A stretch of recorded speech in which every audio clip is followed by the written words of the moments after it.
আমি এই মুহূর্তে যুক্ত আছি নারায়ণগঞ্জের রূপগঞ্জ উপজেলা থেকে। আমি এখন দাঁড়িয়ে আছি, আমার পিছনে যে উৎসুক জনতার ভিড় দেখছেন, আমি যদি আপনাকে দেখাতে যাই যে আমার চতুর্দিকে কিন্তু আসলে উৎসুক জনতার ভিড়। আসলে এই ভিড়টি হচ্ছে কিন্তু আসলে বিএনপির জাতীয় নির্বাহী কমিটির সদস্য এবং বিজিএম এর সভাপতি বীর মুক্তিযোদ্ধা কাজী মনিরুজ্জামান মনির, সেই আমরা কিন্তু সেই মনির সাহেবের যে বাসভবনটি রয়েছে রূপগঞ্জে, সেই বাসভবনে কিন্তু আমরা এসেছি এবং আমরা এখানে এসে দেখেছি যে বিকাল থেকেই কিন্তু আসলে বিকাল ৩টা থেকেই কিন্তু আসলে এখানে রূপগঞ্জ উপজেলার বিএনপির অঙ্গ সংগঠনের সকল নেতাকর্মীরা কিন্তু এখানে ভিড় করছেন। এখন আমি আপনাদেরকে আরেকটি বিষয় জানিয়ে রাখতে চাই যে আমরা এখানে এসে কিছু নেতাকর্মীদের সাথে কথা বলেছি, তারা আমাদেরকে যেটি জানিয়েছেন যে আহ, বিগত 16 বছরে কিন্তু তারা আওয়ামী লীগের নির্যাতনের কারণে কিন্তু একত্রিত হতে পারেননি। তো এবারের ঈদটা কিন্তু তারা সবাই একত্রিত হয়েছে। তবে আমরা এই বিষয়ে কিছু কথা বলতে চাই।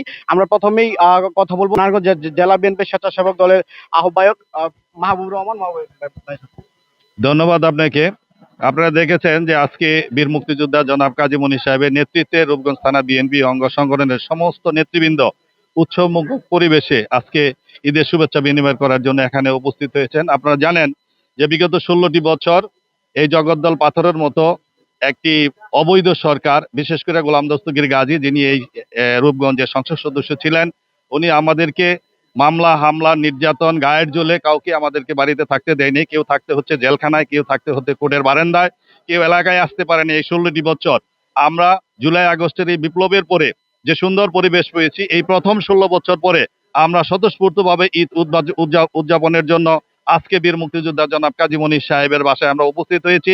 আপনি দেখেছেন যে রূপগঞ্জের বিএনপি এবং অঙ্গ ও সহযোগী সংগঠনের সমস্ত নেতৃবৃন্দ কত উচ্ছ্বাস এবং তারা আনন্দের সহিত আজকে আমাদের বীর মুক্তিযোদ্ধা জনাব কাজী মনির সাহেবের সাথে ঈদের শুভেচ্ছা বিনিময় করার জন্য উপস্থিত হয়েছেন।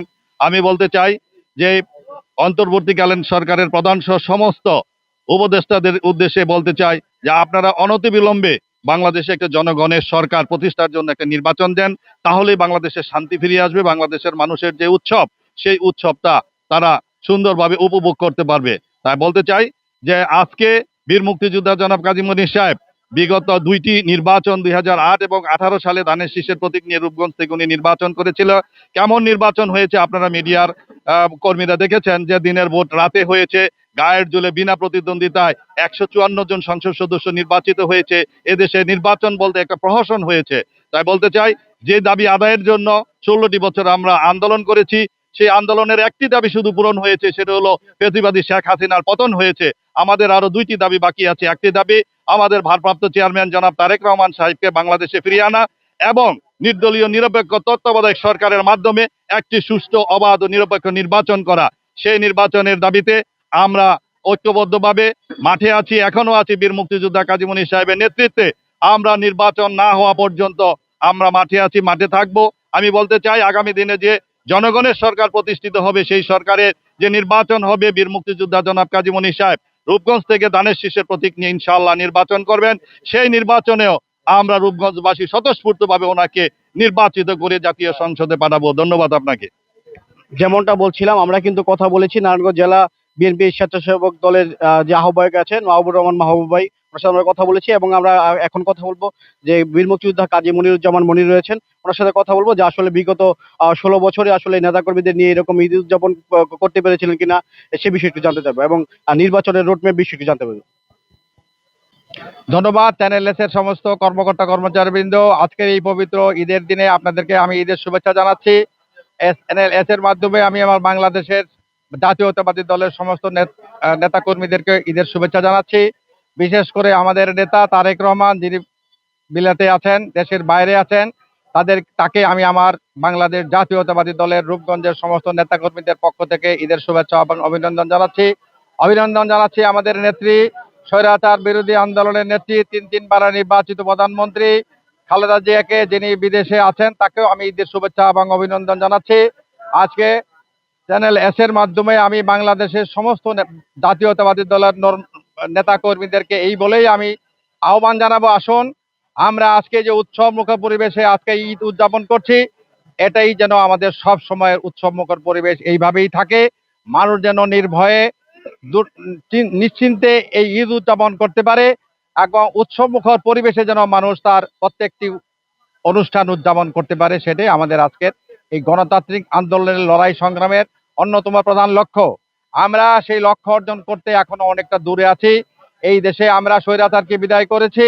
আমার এই পৈতৃক বাড়িতে আমি এর আগে 2টি ঈদে কোনো ঈদেই আমি কখনো আসতে পারি না এইভাবে আমাদের নেতা কর্মীদেরকে একসাথে নিয়ে আমি আনন্দমুখর পরিবেশে ঈদ উদযাপন করতে পারি নাই, কিন্তু আজকে আল্লাহ তাআলার অশেষ রহমতে রূপগঞ্জের সমস্ত নেতা কর্মীদেরকে আমার এই বাড়িতে আমি পেয়ে আমি উদ্বেলিত, আমি আনন্দিত যে আমার লড়াই, আমার সংগ্রাম সফল হয়েছে, স্বৈরাচারের পতন হয়েছে। আমাদের কর্মীরা আমাদের কাছে এসেছে, আমাদের সাথে কাঁধে কাঁধ মিলিয়ে বুকে বুক মিলিয়ে আজকে ঈদ উদযাপন করছে।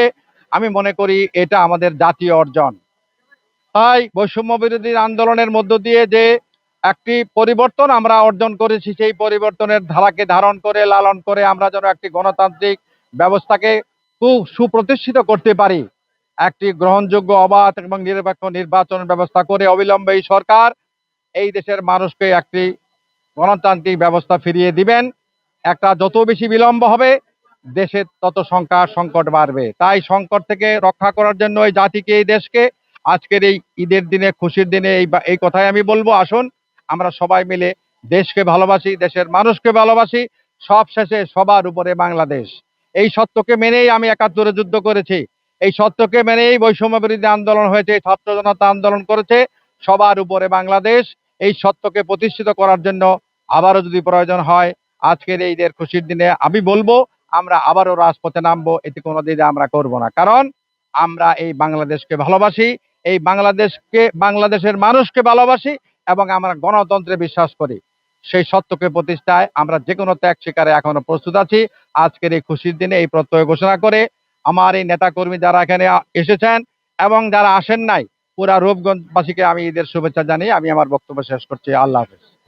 যেমনটা বলছিলাম, আমরা কিন্তু কথা বলেছি বীর মুক্তিযোদ্ধা কাজী মনিরুজ্জামান মনির সাহেবের সাথে। আমরা আপনাদের আরেকটি বিষয় জানাতে চাই যে আসলে নেতাকর্মীরা কিন্তু সেই একই কথা বলেছেন যে বিগত 16 বছরে কিন্তু আওয়ামী লীগের অপকর্মের কারণে কিন্তু তারা কখনো একত্রিত হতে পারেনি, এমনকি তার ফ্যামিলির সাথে ঈদ করতে পারেননি। হ্যাঁ, আমরা এই বিষয়ে নারায়ণগঞ্জ জেলা বিএনপি এর যে সাবেক আহ্বায়ক আছে, আমরা নাসির ভাইয়ের সাথে একটু কথা বলবো যে আসলে আপনারা এই আজকের দিনে একত্রিত হয়ে নিজেকে কি মনে করছেন? ধন্যবাদ আপনাদের এসটিভিকে আজকে আমাদের অনুষ্ঠান প্রচার করতেছেন। আমি প্রথমেই ধন্যবাদ জানাবো এই স্বৈরাচার সরকার আন্দোলন সংগ্রাম করে তাদেরকে ফ্যাসিবাদ সরকারকে আমরা বিদায় করতে পেরেছি। সেই বিদায়ের সংগ্রামের অগ্রভূমিকা পালন করেছে আমাদের আগামী দিনের রাষ্ট্রনায়ক জনাব তারেক রহমান। তারেক রহমানের নির্দেশে কাজী মনির সাহেব আমাদেরকে একসাথে নিয়ে মাঠে ছিল, আন্দোলনে ছিল, আমরা আন্দোলন করেছি, আন্দোলনের ফলাফল পেয়েছি। ইনশাল্লাহ এই দেশে এখন অতি দ্রুত একটা নির্বাচনের দরকার। এই দেশে কিছু ষড়যন্ত্র করতেছে কিছু লোক, কিছু বর্তমান সরকারের কিছু লোকেরা ষড়যন্ত্র করতেছে। আমরা এই ষড়যন্ত্র মোকাবিলা করে আগামী দিন নির্বাচনের জন্য কাজী মনিরুজ্জামান মনির ভাইকে এবং সারা বাংলাদেশ নির্বাচন বিএনপি সরকার প্রতিষ্ঠা করার জন্য রাষ্ট্রনায়ক তারেক রহমানের নির্দেশে, বেগম খালেদা জিয়ার নির্দেশে কাজী মনির সাহেবকে নিয়ে আমরা আগামী দিন সংগ্রাম করতে হলে সংগ্রাম করব। এই রূপগঞ্জবাসীকে আমি ধন্যবাদ জানাচ্ছি। আজকে যে ঈদের দিন সবাই কাজী মনির সাহেবের ডাক দেওয়া ছাড়াও ওনারা সব এই কাজী মনির সাহেবের বাড়িতে ভিড় করছে। আমরা ঈদের দিন আনন্দ করতে পারতেছি, ঈদের পরের দিন আনন্দ করতে পারতেছি। আমাদের কোনো মামলা নাই, হামলা নাই, কোনো পুলিশের ভয় নাই, ভয়ভীতি উপেক্ষা করে এইগুলা করতেছি। এর জন্য আমাদের রূপগঞ্জবাসীকে সবাইকে ধন্যবাদ জানিয়ে আমার বক্তব্য শেষ করছি। আসসালামু আলাইকুম। ধন্যবাদ আপনাকে। আসলে যেমনটা বলেছিলাম যে আমরা কিন্তু সিনিয়র যে নেতাকর্মী আছেন, আরো অনেক নেতাকর্মী আছেন, আমরা কিন্তু সকলের সাথে কথা বলতে পারছি না। আমরা কয়েকজনের সাথে কথা বলেছি, তারা আমাদেরকে যেটি জানিয়েছেন তারা কিন্তু এবারের ঈদটাকে অনেকটা অন্যরকম, ভিন্ন রকম ভাবে কিন্তু তারা পালন করছেন। তো এ ছিল আমার পক্ষ থেকে কাজী মনিরুজ্জামান মনির সাহেবের বাড়ির থেকে সর্বশেষ সংবাদ। Enamul Haque, channel S, Rupganj.